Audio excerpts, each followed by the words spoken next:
કોઈ પણ સમાજની દીકરી હોય, એ સમાજની દીકરી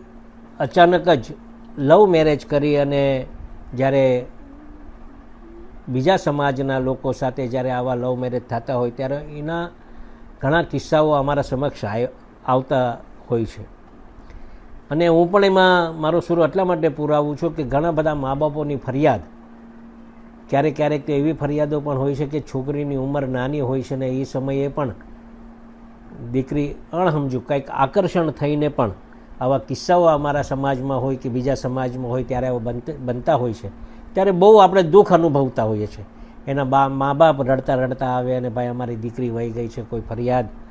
આવી કરી હોય અને એના પર પછી અમે અમલગીરી કરતા હોય ત્યારે ઘણા કિસ્સાઓમાં અમે આવા કિસ્સાઓમાં જોયું છે, અમે પ્રત્યક્ષ નજરો નજર. અને ઘણા કિસ્સાઓ પછી લગ્ન થઈ ગયા પછી દીકરીઓને પણ જોઈ છે અમે, કે પછી દીકરી પછતાતી હોય અને પછી કહેતી હોય કે ભાઈ જે તે સમયે અમારે ત્યાં આ ભૂલ થઈ ગઈ છે,